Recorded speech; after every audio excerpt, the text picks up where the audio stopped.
ஓம் நமோ நாராயணாய நமக. ஓம் நமோ நாராயணாய நமக. ஓம் நமோ நாராயணாய நமக.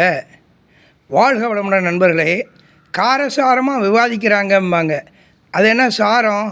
முறை வயிற்று பசிக்கு போய் வேலை செஞ்சு சாப்பிட்டுக்கிறது பரிகாரம், அதான் பரோபகாரம், அதான் உபகாரம், அதுதான் அலங்காரம், சிங்காரம், உள்ளுக்குள்ளே அலங்காரம், வெளியில் விவகாரம். அதை தீர்க்கணும்னா அதுக்கு தேவை பரிகாரம், உபகாரம், ஆங்காரம், ஓங்காரம், ரீங்காரம், சிங்காரம், அலங்காரம், இப்படியெல்லாம் நிறைய காரத்தை பற்றி பேசணும். இப்போ சாரத்தை பற்றி பேசுவோம். காரசாரமாக பேசணும் இல்லையா? சாரம்னா என்ன? சத்து விசாரம். சத்துன்றது இருப்பு உள்ளே இருக்கக்கூடிய இறைநிலை. ஆக்கினை பூர்வ மத்தியில் ஆக்கினை சக்கரத்துக்கு உள்ள மனித உள்நாவுக்கு மேலே உச்சந்தலைக்கு உள்ள பூர்வ மத்தியில் ஆக்கினை சக்கரத்துக்கு உள்ள மனித மூளையின் நடு உள்பகுதியில் இருக்கக்கூடிய ஆன்ம சிற்றனை தான் அருள் பெருஞ்சோதி. சிற்சபை இது, பொற்சபை வெளியில். அப்படி அந்த சிற்சபையில் இருக்கக்கூடிய ஆண்டவரை நினைந்து நினைந்து நெகிழ்ந்து நெகிழ்ந்து வாழக்கூடிய வாழ்க்கை தான் சத் விசாரம். தெரிஞ்ச அறிவை வாய் விட்டு வெளியே சொல்லணும்.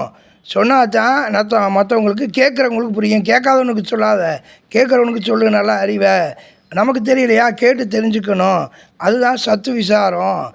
பரோபகாரன்றது தான் வயிற்று பசிக்கு தேடி உணவை சாப்பிட்டு கொள்வது. இறையை தேடுவதோடு இறைமையை தேடணும்.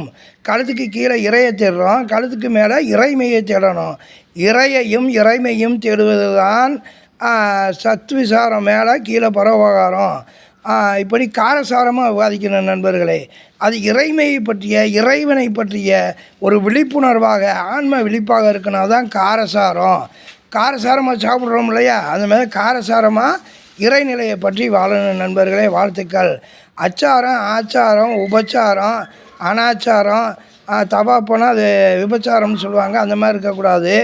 ஆச்சார அனுஷ்டானங்களை கடைப்பிடிக்கணும்.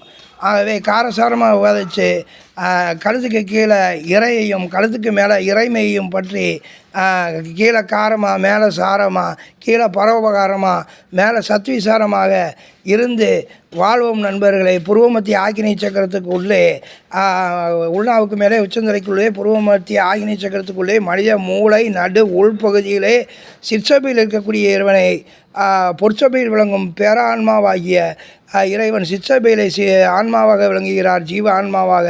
அவரை பற்றி வாழ்வோம் நண்பர்களை. வாழ்த்துக்கள். வாழ்க வையகம், வாழ்க வளமுடன்.